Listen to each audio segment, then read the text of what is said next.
Yes, yes. Let's Bien, go. bonjour à toutes et tous et bienvenue à ce café inspirant du Quai des Possibles. Tous les lundis matins, de 9 h à 10 h, le Quai des Possibles, on vous propose un moment d'inspiration pour bien commencer la semaine. Le Quai des Possibles, c'est un collectif optimiste qui s'engage pour une transition écologique et solidaire. Nous sommes basés à Saint-Germain-en-Laye, dans les Yvelines, et nous organisons des événements de sensibilisation du grand public, des acteurs de notre territoire, pour les informer des enjeux de société, mais aussi les amener à se mettre en action sur certains sujets, que ce soit au niveau personnel ou professionnel. Et justement, au niveau professionnel, nous avons également dans notre gare un espace de coworking qui est géré par la Ruche Saint-Germain. Et donc, nous accompagnons des entrepreneurs à développer leurs projets à impact dans nos lieux. Nous avons des programmes de mentorat et également des programmes d'incubation pour accompagner des personnes éloignées de l'emploi à développer leur projet entrepreneurial.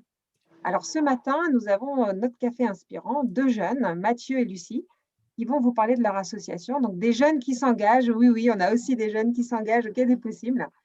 Et voilà, on est là ce matin pour qu'ils nous parlent un peu de leur parcours, de ce qui les a amenés à s'engager, et puis également de l'association qu'ils ont créée, donc AnyWild, dont ils vont nous parler tout à l'heure. Bienvenue Mathieu, Lucie, bienvenue à toutes et tous à ce café inspirant. Et je vous laisse la parole à tous les deux alors pour commencer par vous présenter. Alors bonjour à toutes et bonjour à tous. Donc moi je suis Mathieu, je suis président et fondateur de l'association AnyWild et je suis avec Lucie aujourd'hui. Je suis la chargée de projet d'AnyWild et Annie Mathieu, et de l'association. Voilà.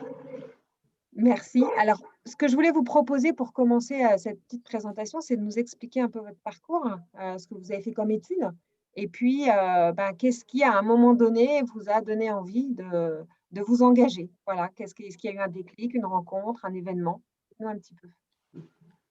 Donc on est tous les deux en première, en lycée professionnel dans la communication, dans une filière graphique, donc pour au final de travailler dans la com.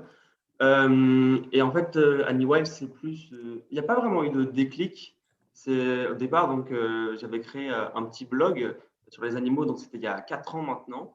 Et j'avais juste créé mon petit blog dans mon coin parce que j'aimais ça, j'aimais transmettre. L'éléphant, il mange tant de kilos de feuilles par jour. Et en 2017, c'était aussi la période où on prenait vraiment conscience que la planète allait mal et qu'il y avait quelque chose à faire. C'était la période de Greta Thunberg aussi, donc. Et je me suis dit, ouais, ça serait trop cool que moi aussi, je lance un truc. Et du coup, je vais voir mes potes un jour en cours de récré. Je leur dis, les gars, faudrait lancer une asso, faudrait lancer un mouvement, quelque chose, pour mettre en avant les actions des jeunes pour le climat. Et ils m'ont suivi, on a lancé l'asso. Et en 2019, ça y est, AnyWild a enfin son petit nom et enfin né. Et, on lance enfin notre projet. Et du coup, j'ai rencontré Lucie l'année dernière en seconde au lycée. Et je lui ai proposé de rejoindre l'asso en tant que chargée de projet. Et du coup, voilà, maintenant, elle est là depuis bientôt 2 ans. Et oui, c'est ça, bientôt 2 ans. Et on continue de grandir de jour en jour. Alors, est-ce que tu peux nous expliquer comment ça a commencé au début, quand vous avez créé l'asso et que vous avez commencé à vous organiser, à vous mettre ensemble? Ça s'est passé comment? Par quoi vous avez commencé? Alors au début, du coup, quand on s'est réunis, c'était qu'est-ce qu'on fait, comment on s'appelle et surtout à quoi ça va servir. Parce que si on se lance dans un projet comme ça, c'est pas pour que ça tienne une semaine. C'était vraiment quelque chose de durable. Et je pense que j'étais le seul fou à y croire réellement à ce projet, que tout le monde m'accompagnait, mais c'était plus pour me faire plaisir. Alors que moi, j'étais vraiment à fond. Je me suis dit, il faut que ça marche, il faut qu'il y ait quelque chose. Et du coup, j'y allais à fond. Et je trouve le nom. On monte l'assaut. Donc, au départ, on n'est pas loi 1901, puisque pour être loi 1901, il faut avoir 16 ans minimum. Donc, au départ, on est juste un petit projet. Et pour nos 1 an, donc après 1 an de réflexion, 1 an de petites actions à droite à gauche, on se dit que ça serait cool d'organiser notre premier événement, donc une petite kermesse dans un parc. Et je vois passer comme ça une annonce d'appel à projet d'un bailleur social qui s'appelle 3F. Et donc, on postule, on obtient du coup la bourse pour pouvoir financer notre événement. Et on s'attendait à aller avoir 20 personnes grand max qui passent devant nos stands. Et finalement, on s'est retrouvé avec 200 personnes débordées tellement ça marchait. Donc, nous, déjà, on était trop contents. Et c'est là où on s'est dit, ah ouais, il y a de l'ampleur et il faut y aller à fond, quoi. C'est maintenant, let's go, quoi. Super. Ben, merci beaucoup pour cette première explication de comment l'asso est née. Est-ce que vous avez été accompagné ou pas au début de votre projet? Est-ce que vous avez eu je sais pas, un mentor? Est-ce que vous êtes rapproché de quelqu'un? Non, c'était très autodidacte, hein. C'était vraiment nous dans notre coin, on voulait se débrouiller et prouver que les jeunes peuvent aussi se bouger. Les jeunes peuvent aussi monter leur projet sans avoir l'aide de quelqu'un. Bon, on avait forcément l'aide des familles derrière pour tout ce qui est papier, pour plein de petits détails. Mais sinon, non, vraiment, la jeunesse de l'asso est vraiment, enfin, c'est nous, quoi. On n'a pas de, il n'y a personne pour nous aider derrière. D'accord. C'était pas lié à un programme pendant un cours c'est vraiment quelque chose qui est né dans l'envie, le cœur des jeunes là, qui voulaient s'engager. Ouais, ouais, il y avait pas tout ça. C'est vraiment nous, dans notre coin, on s'est dit, on veut agir, on veut aussi apporter notre pierre à l'édifice parce qu'il faut que tout le monde s'y mette et dire, ouais, on sera les adultes de demain, donc c'est à nous d'agir maintenant, quoi. Super.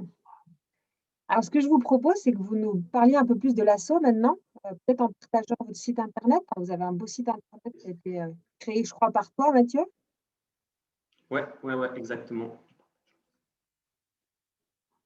et que vous nous en disiez un peu plus sur les actions que vous menez. Ok.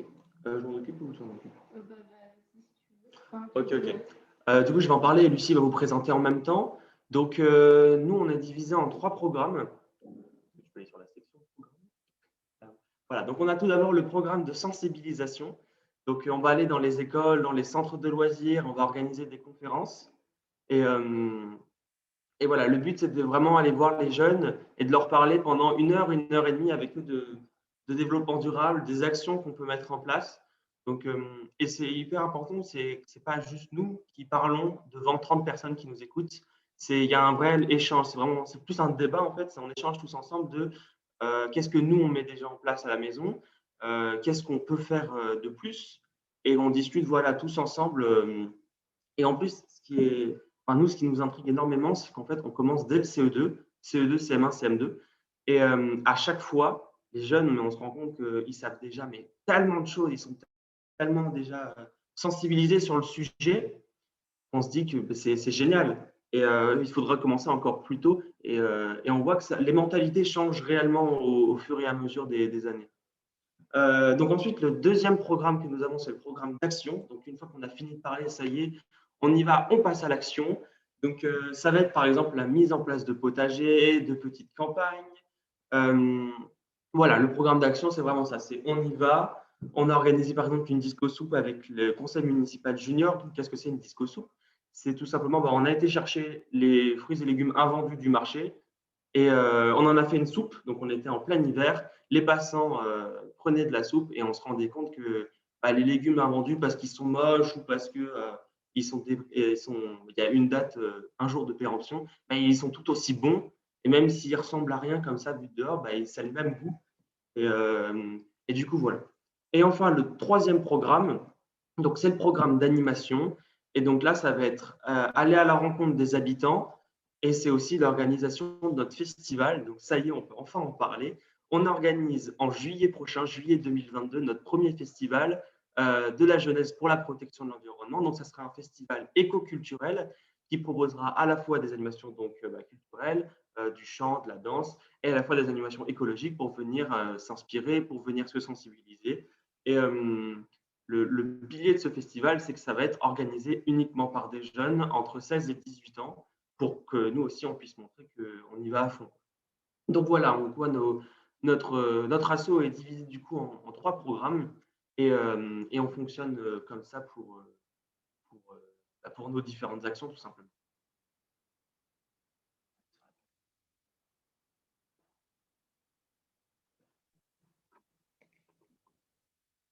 Alors, vous avez aussi un blog, c'est ça? Est-ce que vous avez une newsletter? Comment vous communiquez?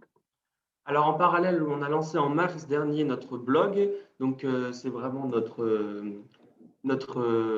expliquer? Oui, voilà, en fait, on essaie de devenir aussi en parallèle un petit journal pour informer. Donc on a à la fois comme ici des articles qui vont sur la sensibilisation et un peu plus bas, on a fait toute une enquête autour de la loi climat. Et donc, on a été rencontrer la députée Natalia Pouzireff pour discuter autour de cette loi climat, puisqu'il y avait un côté le débat où la loi climat n'était pas à la hauteur, parce que l'idée, c'était de baisser de 30% les émissions de gaz à effet de serre en 2030. Enfin, je ne vais pas rentrer dans les détails, mais voilà, on a mené toute une enquête. Et en parallèle, il y avait les écologistes qui nous disaient que non, ce n'est pas du tout à la hauteur. Et les politiques qui nous disaient, mais si, il n'y a pas de problème. Donc, du coup, on a essayé de savoir le vrai du faux. On a rencontré les deux parties. On a été à la marche pour le climat à Paris. Et donc, on a sorti voilà, ces 2 articles de blog. Et sur notre Instagram, on a sorti aussi du coup, des petites vidéos très courtes pour expliquer aux jeunes simplement qu'est-ce que la loi climat. Et on compte bien continuer comme ça sur d'autres sujets tout aussi importants et surtout d'actualité. Et comment vous nourrissez votre blog? Alors, il y a quelqu'un dans votre équipe qui fait de la veille? Donc, en fait, c'est collaboratif. On fonctionne tous ensemble. Si quelqu'un est plutôt littéraire, il va s'occuper des textes. Si quelqu'un est plutôt, il aime bien la photo, ils vont s'occuper de faire les photos ou de chercher des photos pour mettre en page le blog. Et on fonctionne tous ensemble. Ce n'est pas une personne qui va tout diriger. On a tous un petit grade chargé de quelque chose pour que ça soit bien en termes d'organisation. Mais sinon, on fonctionne tous ensemble. Il n'y a pas de chef, pas chef qui est au-dessus. C'est tous ensemble. Moi, je suis le président, mais je ne me considère pas au-dessus de Lucie qui est chargée de projet ou alors au-dessus du bénévole qui va nous apporter tout autant, voire même plus. Parce que sans bénévole, on ne va pas très loin. Vous êtes combien dans l'association? Alors, dans l'asso, on est 5 membres à travailler du coup à temps plein sur le projet. Et puis après, on est accompagné par une trentaine de bénévoles qui nous aident pour nos différentes actions. Et du coup, voilà. Ok, alors tu dis on est 5 à travailler à temps plein. Vous ne travaillez pas à temps plein sur l'asso, vous avez des études à côté, non? Vous On êtes a tous des études étudiants? évidemment, Ouais, mais en fait, nous, l'asso, c'est un petit peu notre petit bébé. On s'en occupe tout le temps. Il n'y a pas une journée où on ne parle pas de l'asso. À chaque fois qu'on a une idée, un projet, on peut envoyer un message à pas d'heure pour dire oh, ça serait trop bien de faire ça. Et donc, quand je dis à temps plein, c'est que c'est les bénévoles, je suis pas sûr qu'ils pensent et qu'ils respirent à New Wild jour et nuit, alors que nous, on est vraiment à fond dedans. C'est notre bébé. alors c'est un peu la prochaine question que j'avais en fait pour tous les deux, parce que vous êtes quand même en première, voilà, vous avez le bac dans 1 an, donc bon, il y a quand même du boulot, j'imagine. Donc, moi, je me demandais un peu comment vous gérez cet équilibre entre votre engagement associatif et les études à côté, et puis peut-être un peu les sorties avec les copains quand même, vous êtes jeune. Voilà, comment ça vous gérez tout ça? Tu peux peut-être prendre la parole pour expliquer? Euh, Pourquoi pas honnêtement, on s'en sort plutôt bien. Enfin, on en parle un peu. Par exemple, si un jour il pleut, par exemple, on n'a pas envie de sortir, on peut parler d'Annie pendant ce temps-là. En fait, on prend sur le temps libre de tout le monde et on fait en sorte que tout le monde puisse être disponible. On en parle et on sort quand vraiment tout le monde est disponible. Je sais pas comment expliquer. Non, franchement, en vrai, pour le moment, ça se passe plutôt bien. On arrive à s'organiser, surtout qu'en ce moment, on a nos copains en général qui passent leur bac de français. Donc, ceux qui ne passent pas leur bac de français vont rattraper le travail des autres. Et l'année prochaine, je pense que ça va être un peu plus compliqué parce que tout le monde passe son vrai bac, même nous. Donc là, on verra comment on s'organise sur le qui-vive. Mais en tout cas, non, pour le moment, on s'en sort plutôt bien. Après, on reste quand même une petite association, donc on n'est pas surchargé de travail non plus. Et puis en plus, ça nous plaît. On ne fait pas ça ce n'est pas une corvée. Donc, quand on le fait avec plaisir. Et on arrive tout de même à trouver du temps pour passer, pour voir ses potes. Parce qu'en fait, nous, les membres de notre asso, c'est surtout nos potes avant tout. Donc, finalement, quand on parle l'asso, on peut aussi, on parle aussi potes, on se voit tous ensemble. Donc, c'est l'avantage qu'on a, c'est qu'il y a beaucoup moins ce côté collègue. D'accord. Et alors, vos 30 bénévoles, comment vous les avez recrutés, tous ces jeunes qui vous aident? Alors, on a un formulaire de recrutement bénévole sur notre site internet. Sinon, après, donc c'est avec nos fameuses petites animations. Donc, en dehors du festival, on essaie d'aller un petit peu à droite à gauche sur Saint-Ger dès qu'il y a une animation sur le thème du développement durable ou du climat, enfin bref. Et à chaque fois, on a un petit stand pour se présenter. Et on a toujours des jeunes qui sont là. Donc, forcément, dès qu'on voit des jeunes à un stand, ça intrigue. Qu'est-ce qu'ils font là? Et on parle de l'asso, on discute, on dit, bon, bah voilà, nous, à Anywide, on fait ça. Notre but, c'est de montrer que les jeunes peuvent agir pour le climat. Est-ce que vous souhaitez nous rejoindre? Après, en étant bénévole, on n'est pas obligé d'être une grosse machine qui travaille tout le temps. Un bénévole, c'est, bon, bah voilà, on t'envoie un message, est-ce que tu as envie de participer? Ah non, je n'ai pas envie, ou alors, ah ouais, c'est trop cool. Et on s'organise comme ça, et ce n'est pas du tout toi, bénévole, tu dois être présent à cet événement, on a besoin de toi. Et il y a cette bonne ambiance aussi chez Anywide.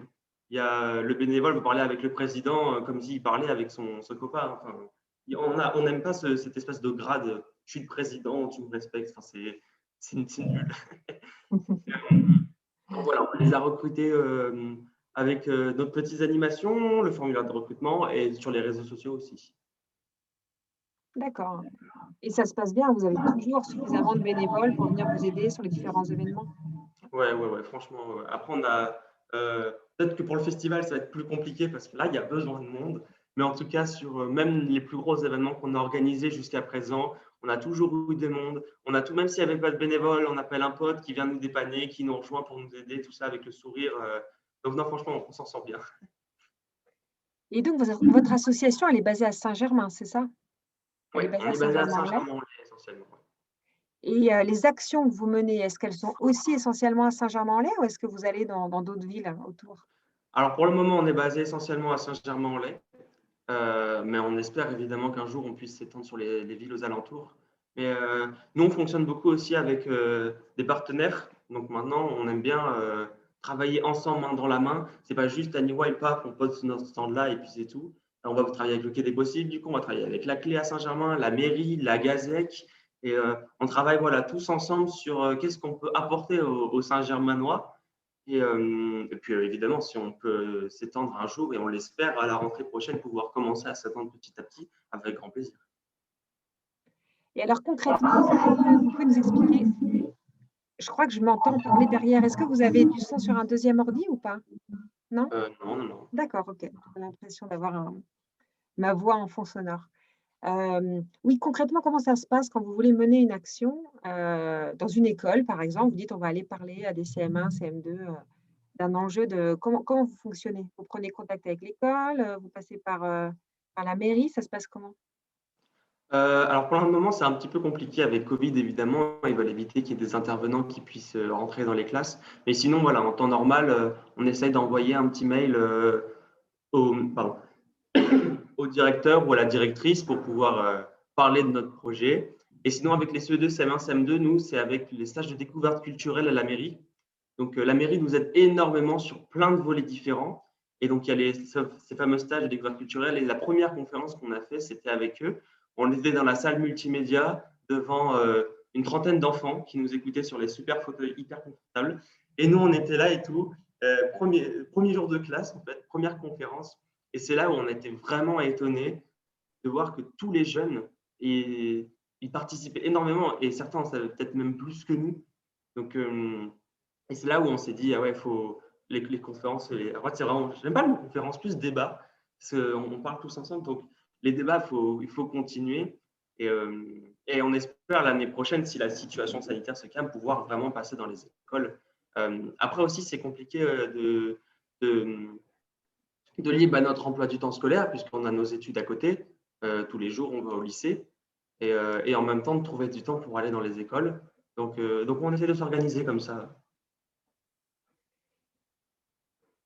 Tu veux intervenir, Caroline? Si c'est possible, ouais, Bien juste sûr, bien sûr. pour demander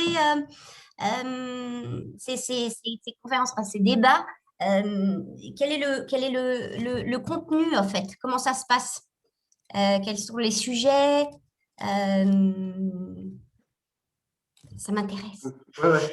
Et ben, c'est très varié parce que généralement, on arrive un peu les mains dans les poches parce qu'on n'aime pas dire, bon, bah voilà, aujourd'hui, on va parler de ces 3 sujets. On va passer tout le monde, on va voir tout le monde, on leur dit, bon, bah, toi, qu'est-ce que tu fais chez toi pour la planète? Donc, il va dire sa petite action ou même sa grosse action.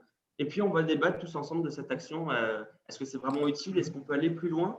Et on n'aime pas de voir les enfants et leur dire, bon, bah, aujourd'hui, on va parler réchauffement climatique, braconnage et déforestation. Parce que alors là, dès le début, on va les perdre et ils vont nous dire, ouais, d'accord, tu me parles de sujet, on va rien comprendre.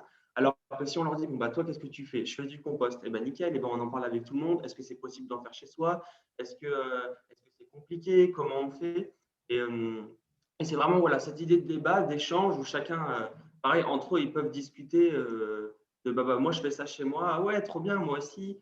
Et ouais, il y a vraiment cet échange cool parce qu'on n'aime pas, nous, se mettre devant un tableau avec un PowerPoint, un diaporama et on va voilà, petit 1, qu'est-ce qu'on fait? Petit 2. Et à chaque fois, voilà, c'est très varié, ça change tout le temps et c'est hyper intéressant. Donc la clé d'entrée, en fait, c'est tout ce qui peut être un peu éco-geste à la maison, en fait. C'est ça le… Ouais. D'accord. C'est quelles petites actions on peut apporter en plus ou pousser plus loin à la maison pour être plus écolo.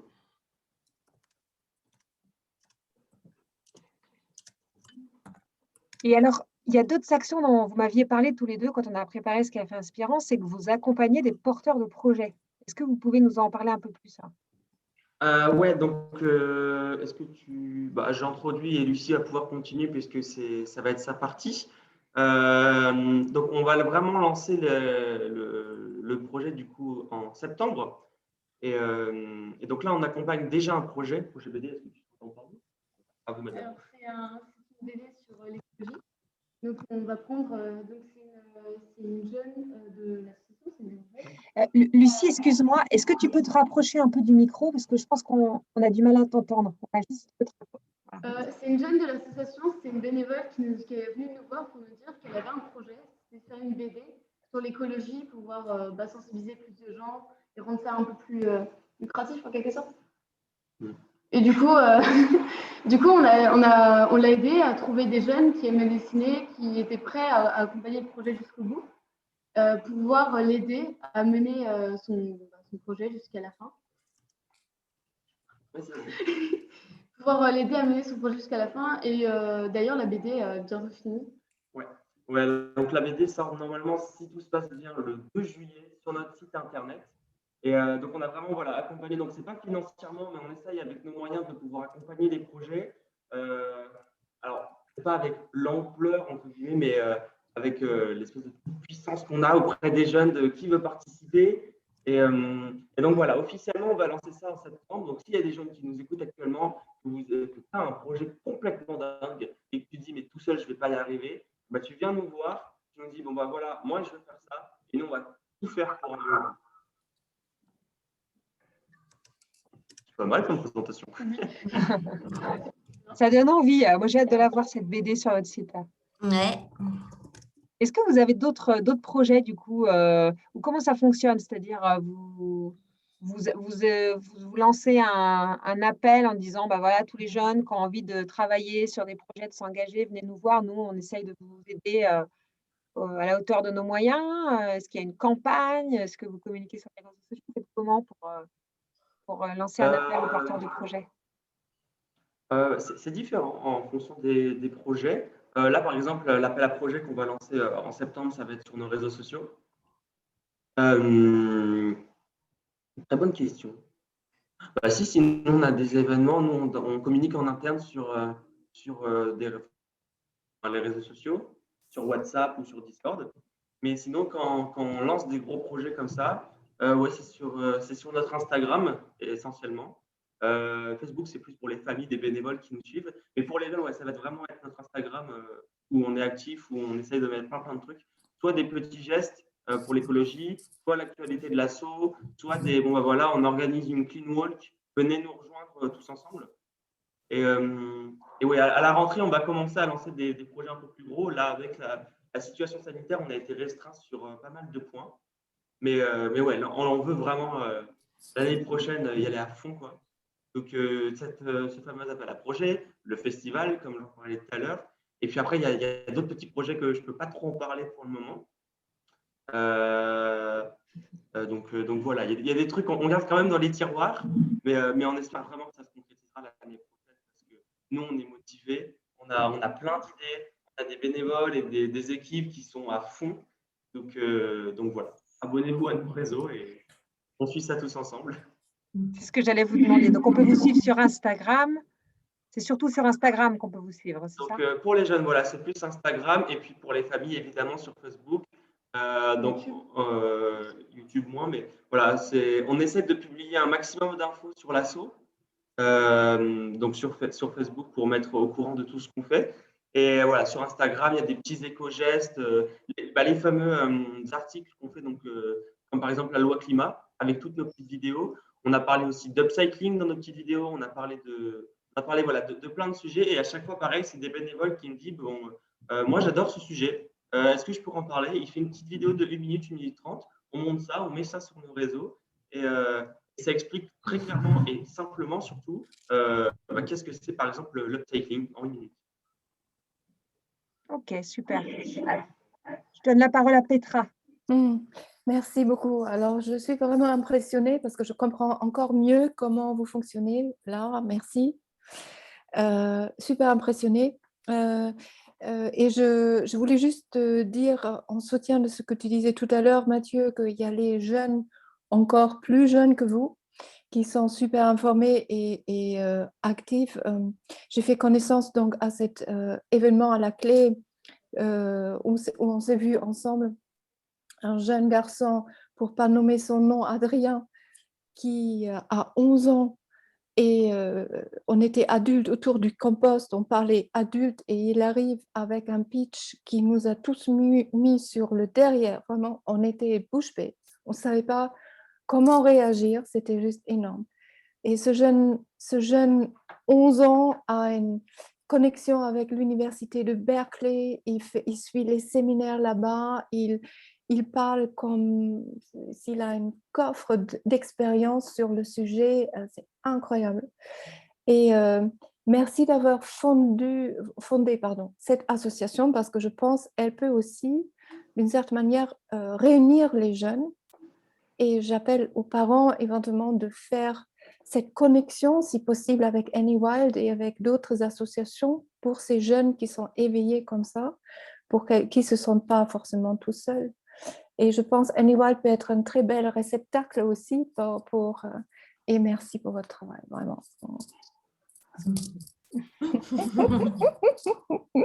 Merci Petra, merci beaucoup. Et, pour rebondir sur ce que tu disais, ouais, vraiment, on a des jeunes de CE2, CM1 qui nous sortent des fois des speeches sur le développement durable. D'accord, bon, bah oui. Bah oui. Et t'es vraiment bouche bée. Et puis même des ados, on a cette image de l'ado qui est dans son lit sur son téléphone, qui fait rien toute la journée. Et en fait, non.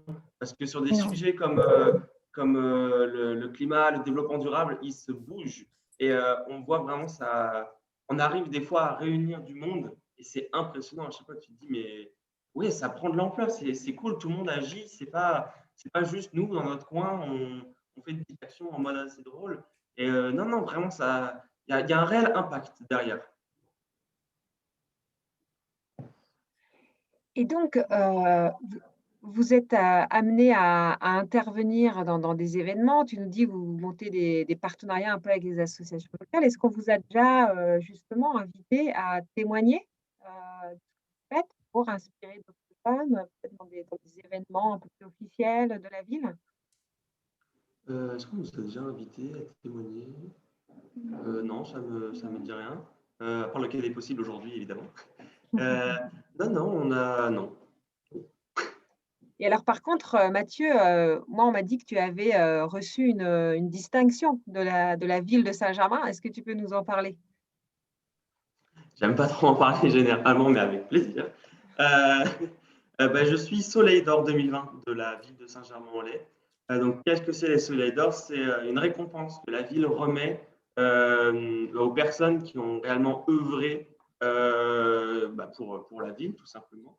Et j'ai été très surpris parce que les Soleils d'Or, moi, je le connaissais déjà avant. Et c'est vrai que c'est généralement des personnes d'un certain âge qui ont vraiment beaucoup d'expérience, qui sont partis à l'autre bout du monde faire des actions auprès des enfants dans les écoles en Afrique, par exemple, qui est impressionnant.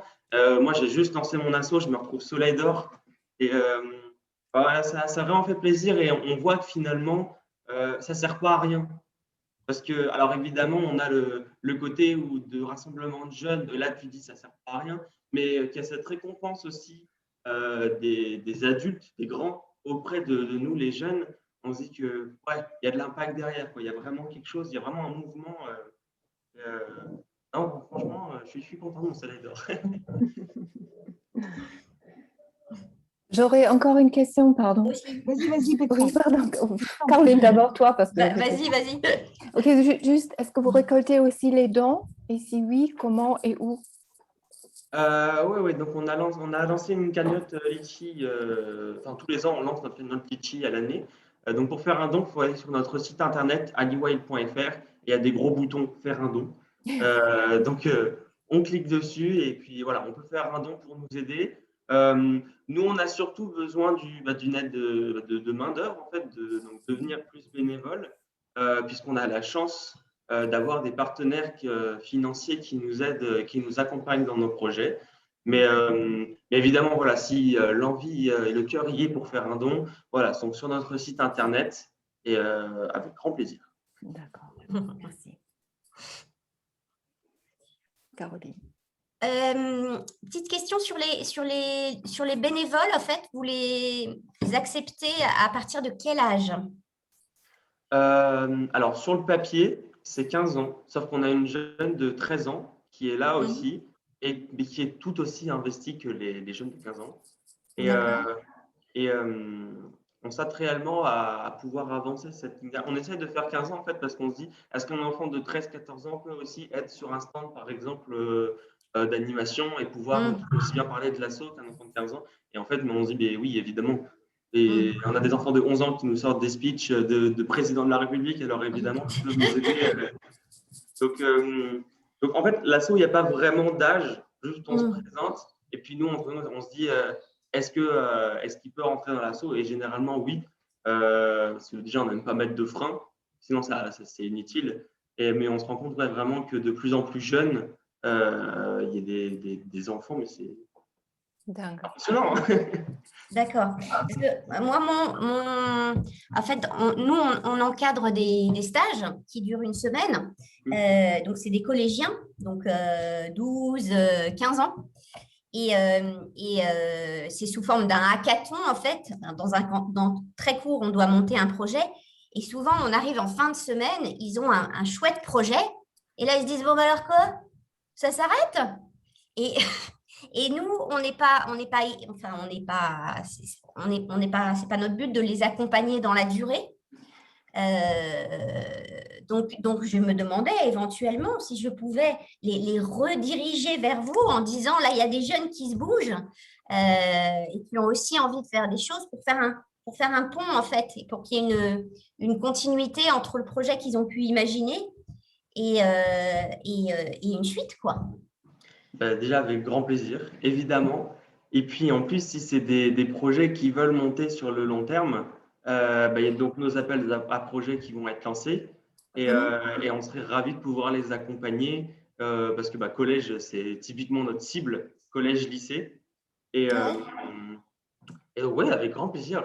Avec grand plaisir. Super. Vos interventions de sensibilisation, vous pouvez les faire, donc si j'ai bien compris aussi, auprès de plus jeunes. Ça se passe comment? C'est quelque chose qui rentre dans une logique économique? Vous vous faites rémunérer? Comment ça se passe? Non, Rien du tout. on y va avec plaisir, juste parce qu'on a envie de pouvoir partager, peut-être pas notre expérience, mais partager ce sujet qui est hyper important pour nous. On n'est pas dans l'optique de recevoir des fonds. C'est pour ça que si la cagnotte de dons est à 0 €, pour nous, on ne va pas se dire, oh mon Dieu, c'est la fin du monde. Parce qu'on n'est pas dans cette optique de se faire de l'argent. Parce que nous, c'est vraiment pour le plaisir qu'on veut être là et qu'on veut transmettre ces infos qui sont importantes. D'accord. Il n'y a pas de rémunération. Mais il y a une cagnotte de dons, c'est ça? Vous mettez à disposition Il y a la cagnotte de dons sur notre site internet, oui, mais on ne va pas la promouvoir lors de nos interventions. Ce n'est pas le but. Ah, d'accord. Et là, si j'ai bien compris, vous êtes en stage au Quai? Oui, on est en stage au Quai des Possibles tous les deux en ce moment, donc pour 2 mois, donc suite à nos études dans la com. Et en fait, moi, je suis venu vers le Quai des Possibles pour postuler en tant que stagiaire. Et le jour même, peut-être même la même heure, le Quai des Possibles est venu vers nous pour l'assaut. Et on s'est dit, bon, on va se rencontrer, on va faire un point et tout. Et donc, on est venu, on a rencontré Margot, la directrice du Quai des Possibles. Ouais. Et on a discuté voilà, de l'assaut, de qu'est-ce que nous on fait en tant qu'étudiants. Et donc voilà, là on est en ce moment au stage au Quai des Possibles. Il nous reste une semaine. Ça passait super vite. Une semaine. Ouais, une semaine. Mais on a pu faire plein d'actions au Quai des Possibles dans la com. Et puis l'avantage, c'est que maintenant on connaît vraiment le lieu, les actions, et on espère avec grand plaisir pouvoir continuer l'année prochaine avec le Quai des Possibles, notre partenariat. Génial. Génial. Bon, bah, c'est chouette. Avec grand plaisir, Mathieu, évidemment, hein, on continuera à faire des choses ensemble. Pour votre festival là, en juillet de l'année prochaine, on sera présent aussi. On va continuer à bien travailler ensemble parce que c'est vrai que c'est une super asso que vous portez. Et alors, vous êtes aussi présent, tu m'as dit, au Conseil du développement durable de la ville. Vous faites quoi dans ce cadre-là? Alors, pour remettre du coup pour les personnes qui nous écoutent, donc la ville de Saint-Germain-en-Laye a lancé plusieurs conseils locaux, conseil local de la santé, de l'accessibilité, du développement durable, du numérique, du commerce. Bon, il y en a d'autres, mais je les ai oubliés. Et avec Petra, donc, qui est présente aujourd'hui, on fait partie du conseil local du développement durable. Et donc, en fait, le conseil local du développement durable, c'est un regroupement de présidents d'asso, d'habitants, de directeurs d'entreprise et on se réunit voilà, quand il y a besoin.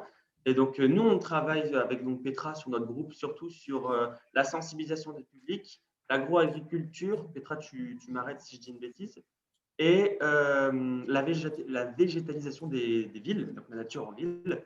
Et donc voilà, on se réunit. Et avec la mairie, l'idée, c'est qu'on puisse, enfin, ils nous disent, voilà, on voudrait faire ça. Et nous, après, on apporte notre expertise, nos idées, nos envies aussi. Et on dit, voilà, on veut faire ça à Saint-Germain-en-Laye. Et c'est très chouette parce que du coup, bah, moi, ça me permet de rencontrer d'autres présidents d'associations comme Petra aujourd'hui. Et en parallèle, on est en lien direct avec la mairie pour leur dire, bon, bah, voilà, on a tel projet, par exemple, pour les cantines de Saint-Germain-en-Laye. On leur dit, il faudrait plus de bio, par exemple. Et on monte avec le conseil local tout ce projet autour du bio. Super, vous êtes vraiment engagé dans plein d'actions. Et tu m'avais dit, Mathieu, que vous avez aussi un projet de constitution du développement durable entre les établissements scolaires, les lycées, c'est ça, de la ville? Ouais, alors donc là, c'est un beaucoup plus gros projet qui est en train d'être monté là petit à petit. Donc en fait, la Maison de l'Europe nous a contactés et d'autres jeunes aussi. En tout, on est un groupe de 4. Et donc, tous les 4, on a décidé de créer une réforme dans les lycées de Saint-Germain-en-Laye, dans tous les lycées de Saint-Germain-en-Laye, pour être plus écolo. Donc, ça serait un peu une zone test. Et si on se rend compte que ça marche, l'année prochaine, on va au Parlement européen. On leur dit, voilà, à Saint-Germain-en-Laye, on a réussi à faire une réforme dans les lycées pour être plus écolo. Ça a fonctionné. On a eu des jeunes motivés. On peut faire ça partout. Et donc, pour mener ce projet, on va rencontrer les éco-délégués de Saint-Germain-en-Laye et le conseil municipal des lycéens qui est créé ou qui va être créé, je ne sais plus. Et l'idée, voilà, c'est de monter ce projet de réforme dans les lycées. Et puis, en plus, si ça marche dans les lycées, ça marchera dans les collèges, ça marchera dans les écoles et ça marchera partout. Parce qu'on se dit, finalement, si on veut sensibiliser nos jeunes, il faut commencer dans les écoles, en fait. Il faut commencer dans les écoles, les collèges et les lycées parce que c'est là le point de départ. Et c'est là où nous, en tant que jeunes, on passe 70% de notre temps. Donc, si déjà cet endroit peut être écolo, on peut être écolo partout. On peut être écolo à la maison, on peut être écolo en entreprise, on peut être écolo partout. J'aurais encore une question, si je peux. Bien sûr. On a encore un Au petit peu de temps. contraire, ouais, avec plaisir. J'aimerais bien juste creuser encore un tout petit peu en vous, vous deux, mais notamment toi, Mathieu. D'où vient cette étincelle en toi? Vraiment, je vois une personne super inspirée, super passionnée et qui est sur la longue durée. C'est pas seulement, j'ai l'impression, un feu de paille, c'est pas quelque chose qui est de courte durée, c'est de longue durée. Donc, qu'est-ce qui t'alimente? Où est l'étincelle qui t'alimente toujours à garder cette passion? très bonne question. Ben, je ne sais pas trop, parce que moi, ça me fait plaisir, en fait. Ça me fait plaisir de faire ça. Ok. Ça me fait vraiment plaisir déjà de pouvoir réunir et de voir que mes potes me suivent dans ce projet, que je ne suis pas tout seul, de voir que ça prend de l'ampleur au fur et à mesure du temps, que au départ, on était un petit blog sur Internet et que maintenant, on est une asso qui faisons des actions un peu partout dans Saint-Germain-en-Laye. Et en fait, je ne sais pas trop, il y a pas d'étincelle. Parce que, en plus, on me dit souvent, est-ce qu'il y a eu un déclic et tout? Alors qu'en fait, non, c'est juste moi, je me suis dit, c'est cool. Et c'est juste que ça me fait plaisir et que, je ne sais pas si tu le perçois différemment, Lucie, mais moi, Ok. il y a pas quelque chose qui m'anime. Enfin, moi ça me fait vraiment plaisir de faire ça. Je kiffe pouvoir organiser des événements, je kiffe pouvoir aller à la rencontre des jeunes et leur dire qu'est-ce que tu fais chez toi pour l'écologie.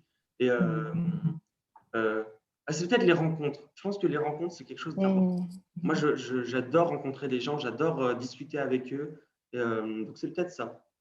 En tout cas, ça nous fait très plaisir de te rencontrer.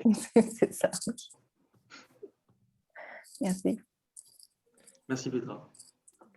Alors moi, j'avais aussi envie de vous demander de nous partager un peu ce que ça vous a apporté, toute cette expérience. Est-ce que vous pouvez témoigner auprès des autres jeunes, peut-être qui regarderont ce Café Inspirant? Ça vous a apporté quoi tout ça? Et qu'est-ce que ça vous apporte aussi au quotidien? Ça continue de vous apporter. Tu veux commencer? Qu'est-ce que ça t'a apporté? Pourquoi pas? S'il parle fort.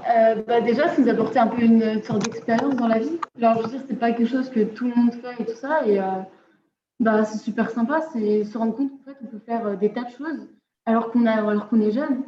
Et du coup, tu peux juste te demander ce que tu vas faire encore plus tard dans l'avenir, jusqu'à où est-ce que tu vas attendre en fait. C'est comment Ça nous a aussi apporté des liens, découvrir comment ce que ça se passe dans d'autres associations, découvrir comment l'envers du décor et tout ça. Ça nous a apporté un autre point de vue. Je vais dire troisième œil, mais non, ça passe pas trop. Mais voilà, c'est super en fait. Et pour ma part, déjà, moi, j'aimais bien, enfin, j'aime toujours d'ailleurs, organiser des équipes, organiser des trucs en général. J'adore organiser. Et quand j'étais plus petit, j'organisais tout seul des animations dans ma chambre pour mon frère et ma sœur. Je me rappelle vraiment, j'étais, je sais pas, peut-être en CM2, et j'organisais des événements de Noël dans ma chambre avec des stands, des machins, pour mon frère et ma sœur. Et on kiffait ça. Et ouais, peut-être organiser mon équipe, voir comment on peut lier des collègues et en même temps des amis, organiser des événements et voir toutes les contraintes qu'on peut avoir, se mettre en lien avec des partenaires. Et je pense que ce que ça m'a apporté en plus, c'est que déjà, je fais quelque chose qui me plaît. Vraiment, ce que j'expliquais tout à l'heure, c'est que ça me fait vraiment plaisir de le faire. Et en plus, professionnellement parlant, ça a pu affiner mais non, pas affiner, au contraire. Ça a pu agrandir mon panel de compétences. Donc, et il y a plein de bénévoles, comme par exemple la bénévole qui est en train de faire la BD en ce moment, qui va pouvoir ensuite aller dans une grande école de dessin et dire, voilà, moi j'ai réussi à faire une BD en 3 mois avec une équipe de 5 personnes. On a réussi à sortir le projet. Ça fait quand même une compétence en plus sur son CV à mettre qui est hyper importante. Et même pour d'autres bénévoles, aller dans un lycée et dire moi je suis bénévole d'une association depuis 1 an, 2 ans, voire peut-être même plus, on ne dit pas non. Et est-ce que vous avez des conseils que vous aimeriez donner aux jeunes qui hésitent peut-être ou qui ne savent pas trop de quelle manière ils peuvent s'engager? Est-ce que vous avez des conseils à donner? Alors déjà, on peut nous aider sur plein de points. On peut nous aider à tenir un stand, mais on peut nous aider aussi si quelqu'un adore, je sais pas moi, quelqu'un adore la photo, il peut venir prendre des photos pour Annie Wild. Ça déjà, c'est une énorme action pour nous, parce que prendre des photos, en dehors d'un téléphone, je parle, c'est quelque chose qui coûte cher. Donc déjà, ça nous aide aussi sur un point. Et puis même sur plein de points différents, nous, c'est ce qu'on appelle les petites mains. C'est des personnes qui adorent un sujet particulier et qui finalement vont nous aider énormément Par exemple, ceux qui sont plus littéraires vont rédiger nos articles de blog qui prennent mine de rien quand même pas mal de temps à faire parce qu'il faut chercher, il faut. Et des conseils, ne pas avoir peur. Ne pas avoir peur, nous contacter, nous dire, nous envoyer un message, un mail, un DM Insta, pas forcément remplir l'énorme formulaire qui est sur notre site internet, mais nous contacter, se renseigner sur ce qu'on est et venir nous voir. Et puis même si finalement on se dit, bon, bah, non, je ne suis pas capable ou alors non, je n'ai pas envie, bah, c'est pas grave, on dit non, on se retire. Mais en tout cas, il faut y aller, il faut se bouger, il faut pas avoir peur. Et ouais, il faut passer à l'action, il faut y aller. Bon, ça nous va bien au cas des possibles, passer à l'action. C'est ce qu'on essaye d'insuffler dans tout ce qu'on fait aussi. Parce que le fait de passer à l'action, ça permet aussi d'avoir une prise finalement sur ce qui va se passer. Et s'engager, c'est un moyen de se sentir mieux aussi par rapport aux défis qui vont arriver demain. En tout cas, c'est très, très inspirant de vous voir tous les deux et de vous entendre et de voir tout ce que vous faites. Moi, je suis vraiment impressionnée de voir sur tous les sujets où vous intervenez, sur toutes les choses que vous faites. C'est incroyable, toute cette énergie. Et ça fait plaisir, ça fait du bien de vous entendre dire tout ça et de voir que la relève est là, quoi. C'est super. Alors, est-ce que vous… Pardon, excuse-moi, Mathieu. Non, mais je veux te remercier pour tout ce que tu dis et que ça fait plaisir qu'on voit qu'on n'est pas juste une dizaine de fous dans notre coin à être tout seul et de voir qu'on est supporté quand même par des gens. Quelqu'un de très âgé qui est très lié à vous, je pense, c'est Edgar Morin, que j'adore. Cet homme, c'est un philosophe et un écologue. Et il disait à ses 100 ans qui sont proches, il a dit pardon, la sagesse est bien, mais il faut qu'elle soit pimentée par la folie et par la passion. Et je pense que vous, à votre âge, vous le représentez déjà très bien. C'est vrai qu'on est complètement barré chez Anyway. Ah non, mais il faut voir nos discussions de groupe des fois. On passe du coq à l'âne en 2 secondes. C'est ça aussi qui fait que ça marche. C'est que c'est à la fois professionnel et c'est à la fois un groupe de potes qui s'éclate. Exact. Ouais, il y a vraiment ce lien où, en fait, Anyway, c'est une famille. C'est vraiment une famille. Non, mais je sais pas. Enfin, peut-être que tu peux témoigner parce que moi, donc forcément, je le vois peut-être différemment. Et pour moi, ouais, c'est vraiment une famille avant tout. Et quand ça va pas, quand il y a quelque chose qui est rendu en retard, bah, je vais pas l'engueuler parce qu'il y a forcément une bonne raison derrière ou peut-être qu'il a juste pas envie. Et donc, on essaie de s'adapter à chaque fois. Et c'est vrai que on n'est pas tout connecté là-haut. Non, mais très bien, parfait, j'aime bien ça, mais sachez aussi que vous pouvez vous baser, je pense, je peux parler en tout cas pour moi, que vous avez le soutien et lequel, je crois savoir, hein, Fabienne, que lequel en soutien derrière et tout ça, donc si vous avez besoin, avec grand plaisir. Avec plaisir, Petra. Et Caroline, je ne sais pas si tu as un dernier mot pour les jeunes avant qu'on clôture ce café inspirant. Non, mais bravo et hâte de pouvoir faire des ponts, voir comment éventuellement vous pouvez intervenir dans certains stages et puis envoyer des jeunes qui veulent s'investir dans la durée vers vous. Je suis sûre qu'il y a plein de choses à faire, plein de choses à imaginer, donc à très bientôt. À très bientôt. Merci Fabienne pour ce Merci beau Fabienne. café inspirant. Merci à vous. Merci Lucie. Merci Mathieu et Lucie pour votre engagement et à très très bientôt. On a un dernier café inspirant lundi prochain et puis après ce sera la pause estivale. Wow. Très bonne journée. Merci. Et à bientôt. À bientôt. Tschüss, ciao, à bientôt.